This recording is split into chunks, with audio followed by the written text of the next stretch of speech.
ሰላም ጤና ይስጥልን። በመላው ዓለም የምትገኙ የተወደዳችሁ የሮሃ ቲቪ ተከታታዮች የግንቦት 18 2018 ዓ.ም የረፋድ ዜናዎችን ይዘንላችሁ ቀርበናል። 303ኛ ግዙፉ አሳምነው ኮር በተጓደሉ አመራሮች መተካካት በመስራት ጥልቅ የአመራር ተሃድሶ አካሂደዋል። ዝርዝር መረጃውን ይዘናል። ጀኔራሉና ኮሎኔሉ በፋኖ ከተደመሰሱ በኋላ አገዛዙ ጦር ውስጥ ከፍተኛ ብስጭት መቀስቀሱ ተሰምቷል። በዘገባችን አካተነዋል። ለብልጽግና ስልጣን ማራዘሚያ ይሆን ዘንድ ምርጫ ተመዝግበው ከነበሩት ፓርቲዎች ውስጥ ስድስቱ ውድድር ውጪ መሆናቸው ተረጋግጧል። የአሜሪካ ጦር በደቡብ ኢራን የሚገኙ የሚሳኤል ማከማቻዎችና ፈንጂ የሚጥሉ ጀልባዎችን ኢላማ በማድረግ አዲስ ዙር ጥቃት መክፈቱን አስታውቋል። ሩሲያ በዩክሬኗ ዋና ከተማ ኪየቭ ላይ ሲስተማቲክ ያለችውን ጥቃት ልትሰነዝር መሆኑን ገልጻ ህዝቡ ዋና ከተማዋን ለቆ እንዲወጣ አሳስባለች። አድማጭ ተመልካቾቻችን አብራችሁን ልትቆዩ ከፈቀዳችሁ እነዚህ መረጃዎች በዝርዝር የምናሰማችሁ ይሆናል። የሮሃ ቲቪ ወቅታዊና ሀቀኛ መረጃዎች እንዲደርሷችሁ ቻናሉን ሰብስክራይብ፣ ላይክ እና ሼር በማድረግ አሁኑኑ ቤተሰብ ይሁኑ።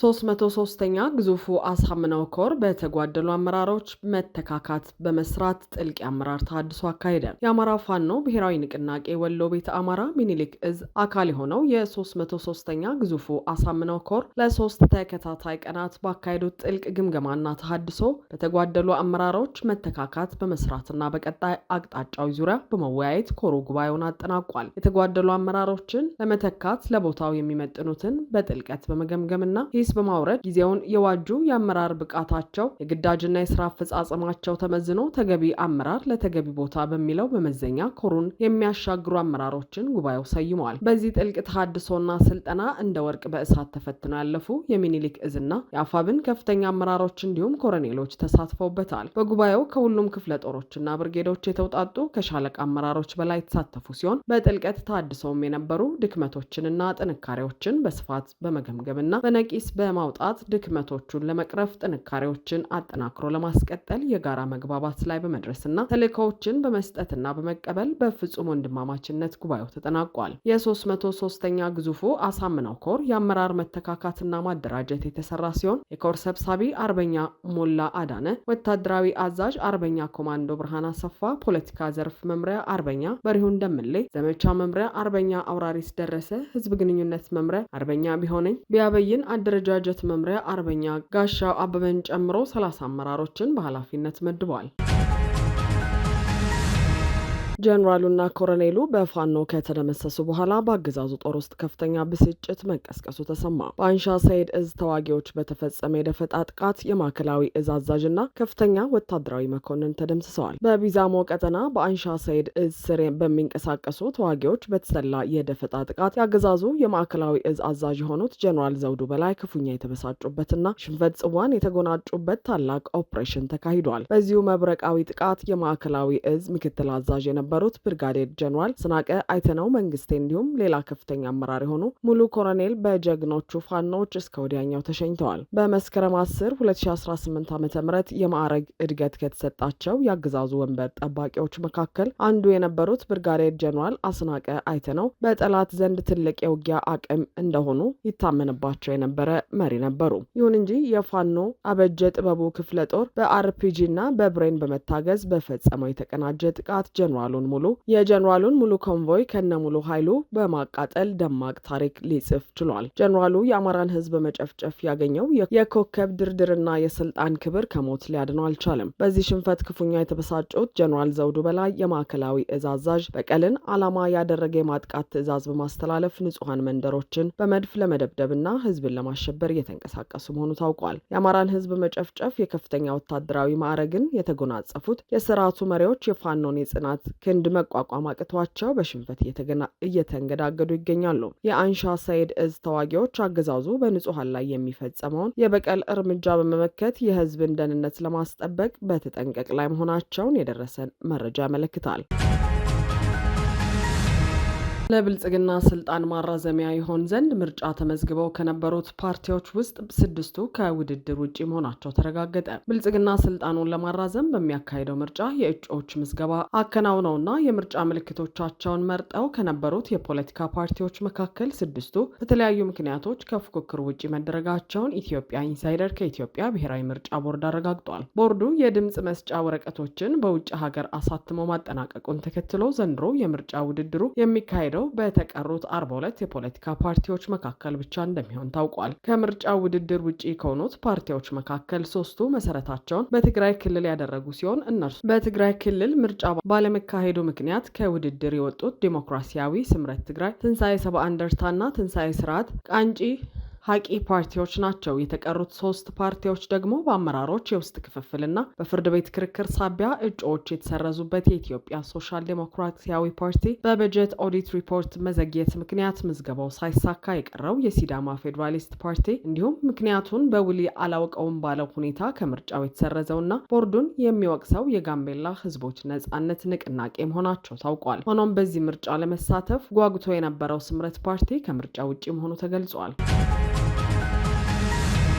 የአሜሪካ ጦር በደቡብ ኢራን የሚገኙ የሚሳኤል ማከማቻዎችና ፈንጂ የሚጥሉ ጀልባዎችን ኢላማ በማድረግ አዲስ ዙር ጥቃት መክፈቱን አስታወቀ። የአሜሪካ ማዕከላዊ እዝ ባወጣው መግለጫ ጥቃቱ ራስን መከላከል እንደሆነ አስታውቋል። ዓላማውም በኢራን ኃይሎች ስጋት የተፈጠረባቸው ወታደሮቻችንን መከላከል ነው ብሏል። የማዕከላዊ እዙ ቃል አቀባይ ካፕቴን ቲም ሃውኪንስ የአሜሪካ ጦር በተኩስ አቁሙ መሰረት ቢታቀብም ወታደሮችን ይከላከላል ብለዋል። የኢራን የውጭ ጉዳይ ሚኒስትር ቃል አቀባይ እስማኤል ባጌ ከአሜሪካ ጋር የሚደረገው ድርድር መሻሻል ቢያሳይም ግጭቱን የሚያስቆም ስምምነት ላይ በቅርብ ጊዜ እንደማይደረስ መግለጻቸው ይታወሳል። የአሜሪካ ማዕከላዊ እዝ ቃል አቀባይ እንደተናገሩት እንደ አዲስ የተከፈተው ጥቃት የተፈጸመው በደቡባዊ የኢራን ግዛት የምትገኘው ባንዳር አባስ የወደብ ከተማ ላይ ነው። የወደብ ከተማዋ በሆርሙዝ ወሽመጥ የሚገኘው የኢራን የባህር ኃይል መቀመጫ መሆኗን የኒውዮርክ ታይምስ ዘገባ ይጠቁማል። የኢራን ብሔራዊ ጣቢያ እንደዘገበው የከተማዋ ባለስልጣናት ፍንዳታ መስማታቸውን ተከትሎ ምርመራ ማካሄድ ጀምረዋል።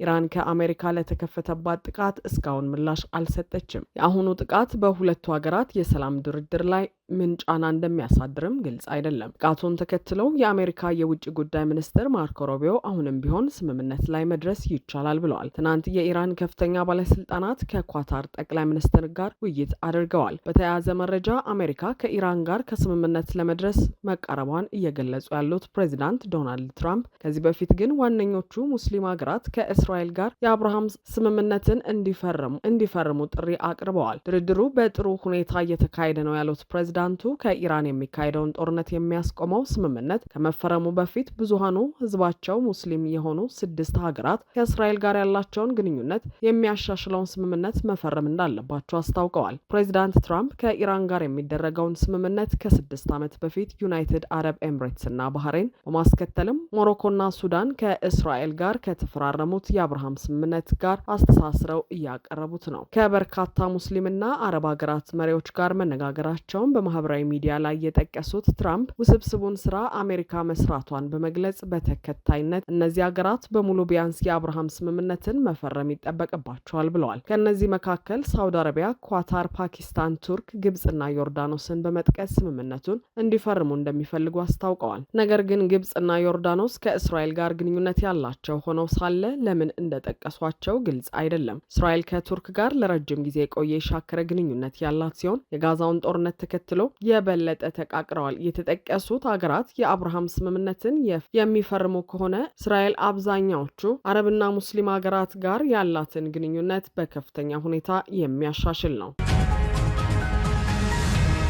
ሩሲያ በዩክሬኗ ዋና ከተማ ኪየቭ ላይ ሲስተማቲክ ያለችውን ጥቃት ልትሰነዝር መሆኑን ገልጻ ህዝቡ ዋና ከተማዋን ለቆ እንዲወጣ አሳሰበች። የውጭ ሀገራት ዜጎችና ዲፕሎማቶች በተቻላቸው ፍጥነት ኪየቭን ለቀው እንዲወጡም ሩሲያ አዛለች። ዩክሬናውያንም ከአስተዳደርና ወታደራዊ ህንፃዎች እንዲርቁ ተጠይቀዋል። በኪየቭ ላይ ጦርነቱ ከተቀሰቀሰ ወዲህ መጠነ ሰፊ ከሚባሉት መካከል የተመደበ ጥቃት ባደረሰች ከቀናት በኋላ ነው ይህን ማስጠንቀቂያ የሰጠችው። የሩሲያ የውጭ ጉዳይ ሚኒስትር አዲሱ ጥቃት የውሳኔ መስጫ ማዕከላትንና የእዝ ጣቢያዎችን የሚያነጣጥር ነው ብለዋል። የሰው አልባ አውሮፕላን ማምረቻ ቦታዎችም ኢላማ ይሆናሉ ብሏል መግለጫው። ሩሲያ በዩክሬን ላይ ለመሰንዘር ውጥን መያዟ የዲፕሎማሲ በሩን ይዘጋል የሚል ስጋትም ጋርጧል። ሩሲያ የሰሜን አትላንቲክ የጦር ጥምረት አባላትን ሳይቀር ጫና ውስጥ ልታስገባ እንደምትችልም መረጃዎች ይጠቁማሉ። ፕሬዚዳንት ቭላዲሚር ፑቲን በሉሃንስክ የመምህራን ማሰልጠኛ ተቋም ላይ በተሰነዘረው ጥቃት ምክንያት አጸፋውን አጠናክረው እንደሚቀጥሉ ማሳሰባቸውም አይዘነጋም። አድማጭ ተመልካቾቻችን የሰዓቱ የሮሃ ቲቪ ዜናዎች የተከታተላችኋቸውን ይመስሉ ነበር። አብራችሁን ስለነበራችሁ ከልብ እናመሰግናለን። ሰላም።